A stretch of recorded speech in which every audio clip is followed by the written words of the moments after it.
Today we will hear statements by the honourable members for the districts of Harbour Main, Humber Bay of Islands, Labrador West, Lake Millville, Mount Pearl Southlands, Waterford Valley with leave, and Virginia Waters Pleasantville with leave. The Honourable the Member for Harbour Main. Thank you, Speaker. I rise in this honourable House today to recognize a brilliant 24-year-old individual from my hometown, Marysvale, in the district of Harbour Main. In April 2020, Brady Ryan graduated from Memorial University with a conjoint honours degree, Bachelor of Science in Statistics, and a Bachelor of Science in Applied Mathematics. Upon his graduation, Brady was the recipient of the Medal of Excellence for Mathematics, the Medal of Excellence for Statistics, and the Governor General Silver Medal, which is awarded to one undergraduate from a university with the highest academic achievement amongst all graduating students for the year. Brady continued with his master's at the University of Michigan, and upon completion, he was awarded the best performance of any student. He is currently studying at the University of Michigan for his PhD in science with a concentration in biostatistics, where he attends the Michigan School of Public Health. Brady recently presented on his research at a conference of the American Society of Human Genetics in Los Angeles. He has co-authored several published academic papers. His undergraduate degree at MUN and his PhD studies from the University of Michigan are on full scholarships. Please join me in congratulating Brady Ryan, a young scholar with a very bright future. Thank you. The Honourable the Member for Humber Bay of Islands. On the weekend of October 14th, Templeton Academy in Meadows hosted the boys' AAA slow pitch provincial tournament. And for the second year in a row, the Templeton Tigers are the provincial champions, winning the final game against Mobile Central High with an 8-7 victory. 7 teams from the Costa Province took part in the tournament, which included Laval High School, Botwood College, Mobile Central High, White Hills Academy, Leo Burke Academy, and Indian River High School.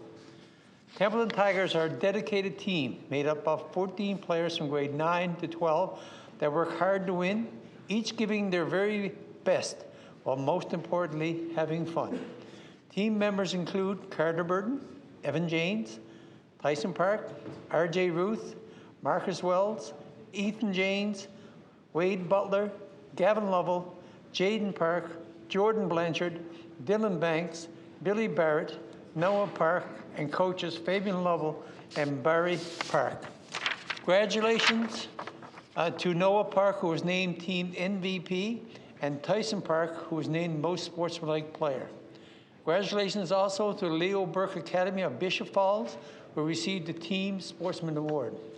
I ask all members to join me in extending congratulations to the Templeton Tigers and wishing them continued success.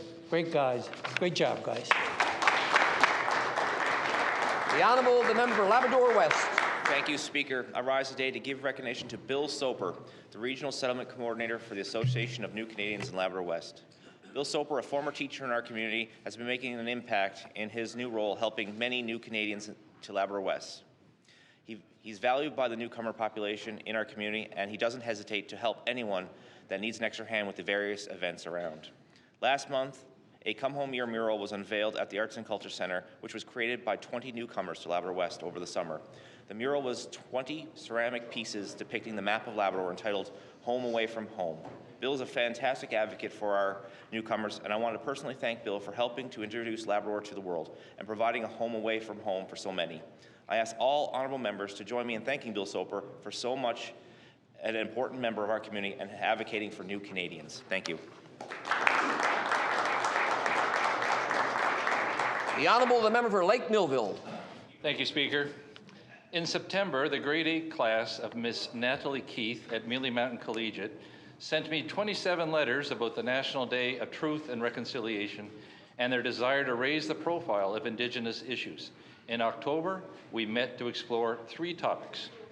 We started our discussion with their own land acknowledgement to honor the original inhabitants of Labrador, which reads that students should take care of the land and be respectful of the cultures and traditions of those who live here. The school commits to working and learning in the spirit of truth and reconciliation. That means learning about the past and making a better future for all. Next was the Indigenous-led Moosehide campaign, including its affiliation with our own legislature. Each student received a Moosehide pin, joining 3 million Canadians determined to stand up to violence against women and children, creating a safer and healthier Canada. Our last topic was Orange Shirt Day, recognizing the 150,000 Inuit, First Nations, and Métis children who attended 132 residential schools. This was an emotional topic for Mrs. Keith's class, as many of the children sent to residential schools died, never returned home, or were emotionally scarred. I'm looking forward to further engagement, Speaker, with these young role models as our province continues on the path of understanding and reconciliation. Thank you. The Honourable, the member for Mount Pearl, Southlands. Mr. Speaker, this past June, after a significant hiatus due to COVID-19 restrictions, a number of members of our Mount Pearl sporting fraternity were finally able to physically get together at the Reid Community Centre to celebrate the achievements of some of our finest athletes, as well as a number of individuals who have given their time and talents to the sports scene in Mount Pearl. Of course, I'm referring to the Mount Pearl Athletic Awards and Sports Hall of Fame induction ceremony. As in past years, it was a great time had by all. The accomplishments were many, and the resumes of those honoured were truly impressive. Congratulations to this year's award recipients. The Peter Halliday Memorial Executive of the Year Award recipient, Gail Cave. Coach of the Year, Steve Nolan. Official of the Year, Trent Carter. Dave Holloway Memorial Adult Working with Youth Award recipient, Desiree Simmons. Male Athlete of the Year, Michael Drover. Female Athlete of the Year, Sarah Daw. And Team Honour Roll recipients, the 1989 to 1990 Pee Wee Major Blades hockey team. Also, a big congratulations to this year's Hall of Fame inductees, Kevin Dix and Kevin Walsh in the Builder category, and Ryan Clough and Dean Banks in the Athlete category. Thank you all for the significant contribution you have made to sport in Mount Pearl. Thank you. The Honourable, the member for Waterford Valley with leave. Leave is granted. The Honourable, the member for Waterford Valley. Thank you, Mr. Speaker. I rise today to recognise Mr. Glenn Royal, a global mental health advocate whose personal mission has been to destigmatise mental illness. Mr. Royal has long championed this cause and has participated in numerous conferences, speaking engagements at the provincial, national and international levels. Mr. Royal has sat on a number of boards and committees, including the Canadian Mental Health Association National, Community Coalition of Mental Health, Channel NL, PTSD Buddies, and the Global Mental Health Peer Network.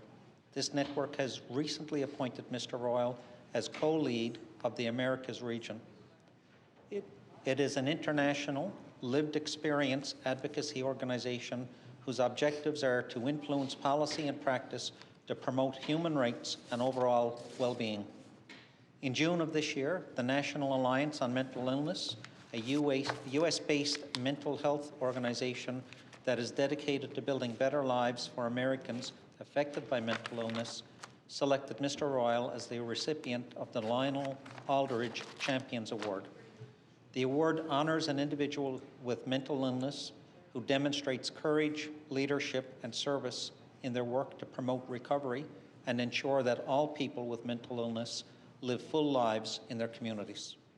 I ask all members to join me in congratulating Mr. Royal on his outstanding advocacy work and his most recent award. The Honourable, the member for Virginia Waters, Pleasantville, with leave. Leave is granted. Thank you, Mr. Speaker, and thank my honourable colleagues. Speaker, I'm pleased to stand here in this honourable House to highlight a resident of my district who has given so much. Chief Petty Officer Roderick Diane was born in 1921 in Nova Scotia. Yes, you heard correctly, 101 and a half years old.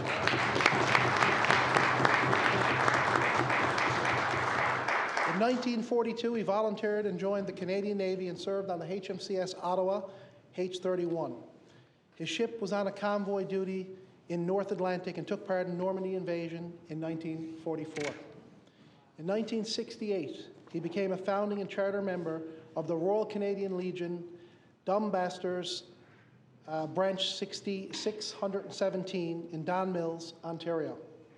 In 2019, CPO Diane attended commemorative ceremonies for the 75th anniversary of D-Day in France, where he was awarded the Croix de Guerre Medal of Highest Honor in France, the Medal of War and Honor, for his involvement in the Liberation Campaign.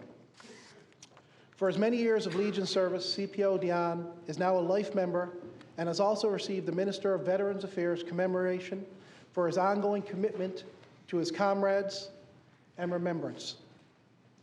2022 marks CPO Diane's 54th year of participation in the Royal Canadian Legion Annual Poppy Campaign. Absolutely amazing. Each year I've had the pleasure of seeing photos and hearing many stories that he loves to share with all those that receive their poppy from this true hero. Speaker, I'm honored to stand today and thank Mr. Diane for sharing his stories year after year, ensuring the memories of those that have paid the ultimate sacrifice are always remembered. He is truly better than the best. Thank you.